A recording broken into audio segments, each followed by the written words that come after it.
নমস্কার, দেখছেন ইসিসিএন খবর। আপনাদের সাথে আমি কোয়েল। শুরুতে হেডলাইন্স।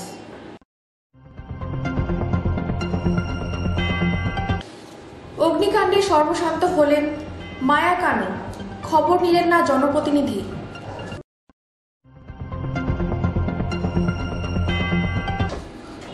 পাচারের আগে বন্ধুনগর থেকে ক্রুড হেরোইন সহ গ্রেফতার 3।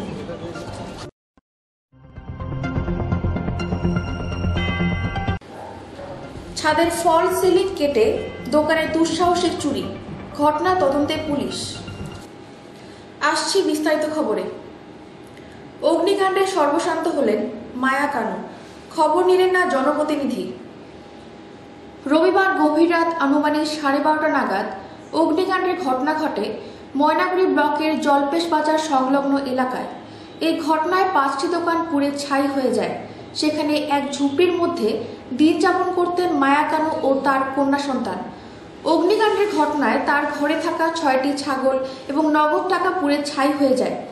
ঘরে থাকা সমস্ত কিছুই শেষ হয়ে যায়। এদিকে সোমবার সকাল থেকে কোনো জনপ্রতিনিধি তাদের খবর নিতে আসেনি বলে অভিযোগ। কেউ এসে তাদের আশ্বাস তো দূরের কথা, কোনো খবর বা ত্রিপালের কোনো ব্যবস্থা করে দেননি। এদিকে এই অবস্থায় সোমবার সকাল থেকে না খেয়ে দিন কাটাচ্ছেন তিনি। এই বিষয়ে তিনি কি জানলেন শুনুন। মায়া কানু। বললাম যে গতকাল আগুনে তো সব পুড়ে গেছে আপনার, সবকিছু কিচ্ছু নেই? না, কিচ্ছু নেই। তো আপনি কোথায় থাকতেন? আমি এই যে ধানাতিতে থাকতাম, হাটখোলায় থাকতেন। হ্যাঁ। আপনার পরিবারে কে কে আছে? আমার পরিবারে আমার মেয়ে আর আপনি? আর আমি। আর কেউ নেই? না। তো এই ব্যাপারে কি আপনারা আজকে এখন খেয়ে আছেন না খেয়ে আছেন, কেউ এসেছিল? না, কেউ আসেনি। কেউ আসেনি?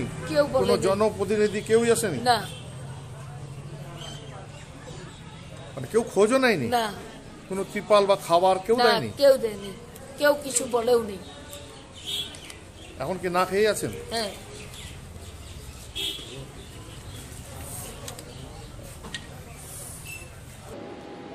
ইসিসিএন খবর দিনহাটা। পাচারের আগে বন্ধুনগর থেকে ক্রুড হেরোইন সহ গ্রেফতার 3। ক্রুড হেরোইন সহ 3 জনকে গ্রেফতার করল এসটিএফ। রবিবার বিকেলে বন্ধুনগর এলাকায় একটি 4 চাকার ছোট যাত্রীবাহী গাড়ি থেকে 2 কেজি 316 গ্রাম ক্রুড হেরোইন উদ্ধার করে এসটিএফ। ঘটনায় 3 জনকে গ্রেফতারের পাশাপাশি গাড়িটিও বাজেয়াপ্ত করা হয়েছে।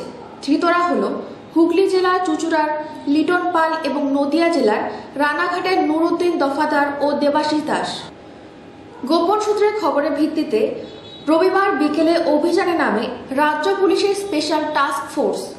বন্ধুনগর এলাকায় জাতীয় সড়কে একটি গাড়ি আটক করে তাতে তল্লাশি চালিয়ে প্রচুর পরিমাণে মাদক উদ্ধার করে এসটিএফ।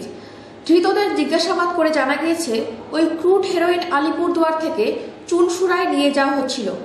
পরবর্তীতে ধৃতদের স্থানীয় আমবাড়ি ফালাকাটা ফাঁড়ির পুলিশের হাতে তুলে দেওয়া হয়। আজ ধৃতদের জলপাইগুড়ি আদালতে তোলা হয়। ইসিসিএন খবর দিনহাটা। ছাদের ফল সিলিং কেটে দোকানে দুঃসাহসিক চুরি, ঘটনা তদন্তে পুলিশ। একের পর এক দোকানে চুরির ঘটনায় রীতিমতো আতঙ্কিত সেবক রোডের ব্যবসায়ীরা। অবিলম্বে অভিযুক্তদের গ্রেফতার করার আবেদন জানান তারা। সোমবার সকালে দোকান খুলতেই চক্ষু চড়ক গাছ দোকান মালিকের। মালপত্র এদিক ওদিক লণ্ডভণ্ড অবস্থায় পড়ে রয়েছে। দোকানের ছাদের একাংশ কাটা। তখনই তিনি বুঝে গেছেন যে তার দোকানে চুরি হয়েছে। তারপর চোখ ফেরাতেই দেখেন ল্যাপটপ সহ একাধিক সামগ্রী সহ কিছু নগদ অর্থ দোকান থেকে চুরি গেছে। তড়িঘড়ি খবর দেওয়া হয় পুলিশকে। পুলিশ এসে ঘটনা তদন্ত শুরু করে। তবে মাঝে মধ্যে এমন চুরির ঘটনায় রীতিমতো আতঙ্কিত ব্যবসায়ীরা। তারা এই ধরনের ঘটনা শুরু হয়েছে প্রকৃত দোষীর শাস্তির दावी জানান। सुनाई दे रही है सिलीगुड़ी में। कुछ दिन पहले सुनाई दे रहा था कि गाड़ी तोड़ के ले गया। तो उनकी हिम्मत तो दिन दिन बढ़ती जा रही है। और इसमें अगर आपने रोक नहीं लगाया या इस कोई भी गैंग ऑपरेट कर रहा है उसको नहीं पकड़ा, ये तो आए दिन बढ़ेगी। इसलिए हम प्रशासन से ये रिक्वेस्ट करेंगे कि कम से कम थोड़ा सा अपना विजिलेंस बढ़ाए और इनको जल्द से जल्द पकड़ें, ताकि आगे ये घटना इस टाइप की और नहीं हो सेवक रोड में। सेम तरीके से ईस्टर्न बाईपास में भी घटित हुई थी। तो इसका मतलब कोई ना कोई एक्टिव है यहाँ पर, कोई बड़ा गिरोह इसके पीछे, कोई गिरोह नया गिरोह है कि इतना दिन तो ऐसा कुछ नहीं हो रहा था, अचानक ही ये कुछ दिनों से ये चोरी की घटना बढ़ने लगी है। इसका मतलब कोई ना कोई एक्टिव गिरोह है। तो प्रशासन को ध्यान रखना चाहिए कि उसको जल्दी जल्दी पकड़े। रोड में प्रशासन की गश्ती बढ़ाने की जरूरत है। बहुत ज़्यादा दरकार है। और यहाँ अभी भी देखा गया कि 2 घंटा बाद जो है पुलिस पहुँची है, महज 500 मीटर दूरी थाना है। अब इस बारे में तो हम ये बोलेंगे कि ये तो पुलिस की लापरवाही है। आज इतने बगल में अगर कोई घटना घटती है और उनको यहाँ आने में अगर 2-2 घंटे लग जाते हैं तो इनको ये चिंतन का समय है कि उनको सोचना चाहिए ये क्या हो रहा है यहाँ। क्योंकि वार्ड पार्षद पहले पहुँच जाती है। आज ये मैं देख रहा हूँ मीडिया पहले पहुँच गई है, वार्ड पार्षद पहुँच गए हैं, हम एसोसिएशन वाले पहुँच गए, लेकिन अब पुलिस नादार है। जब मैंने शटर खोला स्टाफ ने दुकान का, तो उसने कहा कि भैया देखिए दुकान में चोरी हुई है, कुछ चोर घुसे हैं। एंड मैंने उसे कहा कि भाई तुम कुछ खोलो मत, अभी तुमको झाड़ू वाड़ू मत मारना, बिकॉज कोई पुलिस की कार्रवाई करे बिना कोई हाथ नहीं लगे, कोई फिंगरप्रिंट्स पुलिस कुछ ट्रेस मिले, तो इसलिए हमने कुछ नहीं किया। हमने सीधा पहले डायरी करवाया, कुछ एक मीडिया हाउसेज में हमने खबर करी। अब चूँकि आप लोगों के सपोर्ट से ये अवेयरनेस फैलनी चाहिए। अब मेरे मित्र के यहाँ पर भी कुछ महीने पहले 2 बार चोरी हो चुकी, एंड पिछले हफ्ते भी आप सुने होंगे कि बाईपास में भी चोरी हुई है। तो ये इंसिडेंट काफ़ी सिलीगुड़ी में तेज़ी से फैल रहा है। एंड यहाँ पर देखिए आप सोना पट्टी हो गई, जिस वजह से यहाँ पे तनिष्क है, बड़े बड़े शोरूम हैं, सामने बजाज बाइक का शोरूम है, इनके यहाँ पे कभी ऐसी कोई घटना सामने नहीं आई, क्योंकि ये टारगेट कर रहे हैं जहाँ पर 3 हो, जहाँ पे ये इजीली कर सके कोई भी। एंड आप देखें तो ये एक लोगों के काम नहीं, किसी की टीम है ये, क्योंकि वहाँ पर आप फिंगरप्रिंट्स देखेंगे, फुटप्रिंट्स है वहाँ पर। इन्होंने कैश का ड्रॉयर खोला, बट जो लॉक्स हमारे ड्रॉयर थे उन्होंने वो सब इंटेंशनली तोड़ा है, ग्लास से तोड़ के। अब हमारे यहाँ एक सेलफोन था, ऑफिस का फ़ोन, वो भी चोरी गया है, एंड वो अभी स्विच ऑफ आ रहा है नंबर। तो पुलिस ने अभी हमसे IMI नंबर लिया है, वो ट्रैक करेगी पुलिस। एंड अभी हम लैपटॉप भी चेक करेंगे, लैपटॉप नहीं है तो कह रहे हैं कि हम जल्द से जल्द इस पर कार्रवाई करके सफल पा सकते हैं। ইসিসিএন খবর দিনহাটা। শিলিগুড়ি মহকুমার হাসকুয়াতে আয়ুষ মেলার উদ্বোধন করলেন রাজ্যের স্বাস্থ্য প্রতিমন্ত্রী চন্দ্রিমা ভট্টাচার্য। সোমবার শিলিগুড়ি মহকুমা পরিষদের অন্তর্গত ফাঁসিদেওয়া ব্লকের হাসকুয়াতে আয়ুষ মেলার উদ্বোধন করলেন রাজ্যের স্বাস্থ্য প্রতিমন্ত্রী চন্দ্রিমা ভট্টাচার্য। এছাড়া এদিন উপস্থিত ছিলেন দার্জিলিং জেলা মুখ্য স্বাস্থ্য আধিকারিক তুলসী প্রামাণিক, শিলিগুড়ি মহকুমা পরিষদের সভাধিপতি অরুণ ঘোষ, শিলিগুড়ি মহকুমা পরিষদের কর্মাধ্যক্ষ আইনুল হক, ফাঁসিদেওয়া ব্লকের বিডিও বিপ্লব বিশ্বাস, ফাঁসিদেওয়া পঞ্চায়েত সমিতির সভাপতি রিনা এক্কা সহ স্বাস্থ্য আধিকারিকরা।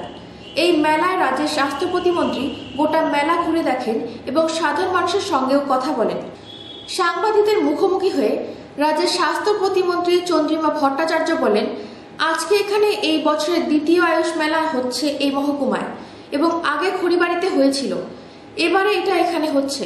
খুব সুন্দর মেলার আয়োজন করা হয়েছে মানুষের পরিষেবা দেওয়ার জন্য।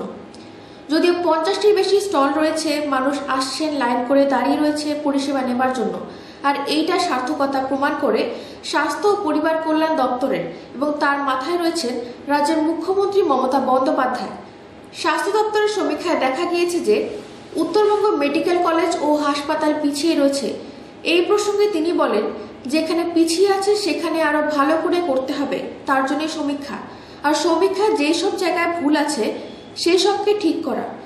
সমীক্ষাকে নেগেটিভ নিলে হবে না, সমীক্ষা মানে পজিটিভ। আর নিশ্চিতভাবে উত্তরবঙ্গ মেডিকেল কলেজ ও হাসপাতাল ভালো করবে। এর পাশাপাশি তিনি আরো বলেন যে আমরা খবর পেলাম যে চোপড়ায় আগামীকাল যাবে, আমরা নিশ্চিতভাবে খুশি। আয়ুষ মেলার উদ্বোধন করলেন, কি বলবেন সেখানে? আজকে এখানে এটা এবছরের দ্বিতীয় আয়ুষ মেলা হচ্ছে এই মহকুমায়, এবং আগে খড়িবাড়িতে হয়েছিল, এবারে এটা এখানে হচ্ছে ফাঁসিদেওয়াতে। তো খুব সুন্দর মেলার আয়োজন হয়েছে, বিভিন্ন পরিষেবা মানুষের কাছে পৌঁছে দেওয়ার জন্য 50টিরও উপরে স্টল রয়েছে এখানে। মানুষ আসছেন, আপনারা দেখছেন যে ভিড় করে দাঁড়িয়ে আছেন মানুষ পরিষেবা নেবার জন্য। এটা সার্থকতা প্রমাণ করে স্বাস্থ্য ও পরিবার কল্যাণ দপ্তরের এই রাজ্যের, এবং তার মাথায় রয়েছেন মাননীয় মুখ্যমন্ত্রী মমতা বন্দ্যোপাধ্যায়।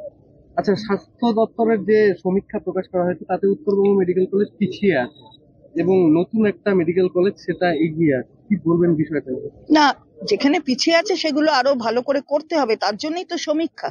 সমীক্ষা তো যেগুলো যেখানে যা ভুল আছে সেগুলোকে ঠিক করার জন্য, সবকিছুকে নেগেটিভ নিলে হবে না। সমীক্ষা মানে পজিটিভ, এবং সেই পজিটিভটা ইতিবাচক দিকটা হলো যেখানে নিজের সমালোচনা তো করতে হয়, আত্মসমালোচনা করা অন্যের সমালোচনার আগে, সেটা রাজ্য সরকার করে, কোথায় কি আছে দেখে সেটা করছে। সেখানে উত্তরবঙ্গ নিশ্চিতভাবে আরো ভালো করবে, বিভিন্ন হাসপাতালে পর্যাপ্ত চিকিৎসক নেই, চিকিৎসক কম আছে, ঢুকছে বেশ হাসপাতালে। ঠিকই বলেছেন। তার কারণ হচ্ছে আমরা আসার আগে, মামাটি মানুষের সরকার আসার আগে 1 বছরে 1355টা করে সিট ছিল, সেটা বেড়ে গিয়ে এখন 5225টা সিট হয়েছে।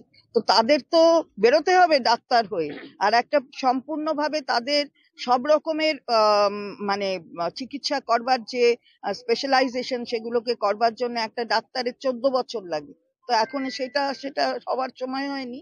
নিশ্চিতভাবে অনেক ডাক্তারের প্রয়োজন। তার জন্য দেখলেন যে গতকাল মুখ্যমন্ত্রী আরো 3টে মেডিকেল কলেজ ওপেন করেছে। এটাই হচ্ছে তফাৎ আগের সরকারের সাথে এই সরকারের।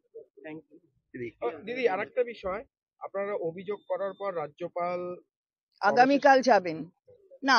আমরা অভিযোগ জানিয়ে এসেছিলাম যে মাননীয় রাজ্যপালের কাছে, এবং তাকে অনুরোধ করা হয়েছিল তিনি যেন যান। তো আমরা খবর পেলাম যে তিনি আগামীকাল চোপড়ায় যাবেন। সেটা আমরা নিশ্চিতভাবে খুশি। তিনি বলেছিলেন তিনি যাচ্ছেন। ইসিসিএন খবর দিনহাটা। বেতন বৃদ্ধির দাবিতে উত্তরবঙ্গ বিশ্ববিদ্যালয় অস্থায়ী কর্মীদের বিক্ষোভকে ঘিরে তৈরি হলো অচলাবস্থা। সোমবার কার্যকরী কমিটির বৈঠক ছিল, আর সেই বৈঠকে কমিটির সদস্যরা যোগ দিতে না পেরে বৈঠক বিফলে যায়।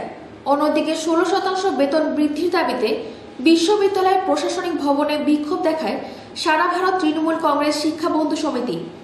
তাদের এই বিক্ষোভের ফলে যাতে বিশ্ববিদ্যালয়ে কোন রকম বিশৃঙ্খলা অবনতি না হয়, তাই জন্য মোতায়েন করা হয়েছিল বিশাল পুলিশ বাহিনী, আর তাতেও ব্যাপক ক্ষোভ প্রকাশ করেন আন্দোলনকারীরা। ইসিসিএন খবর দিনহাটা। জলপেশে অনুষ্ঠিত হল 35তম ব্লক ভাওয়াইয়া সঙ্গীত প্রতিযোগিতা।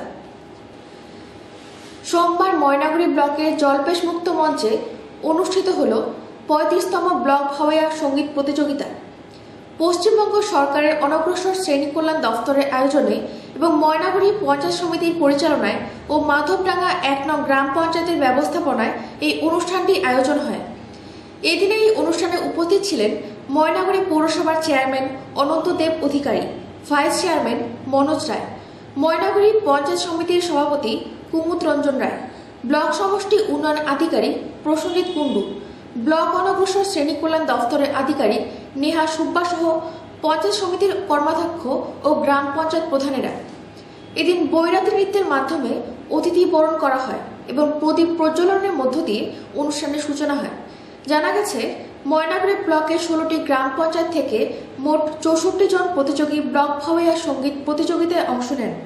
আগামী 25শে ফেব্রুয়ারি কোচবিহার জেলার তুফানগঞ্জে অনুষ্ঠিত হবে রাজ্য ভাওয়াইয়া প্রতিযোগিতা। সেখানে ব্লকে জয়ী প্রতিযোগীরা অংশ নেবেন বলে জানা গিয়েছে। ইসিসিএন খবর দিনহাটা। ইসিসিএন খবর এখনকার মতো এ পর্যন্তই। আপনারা দেখতে থাকুন ইসিসিএন খবর, সবার মাঝে সবার সাথে।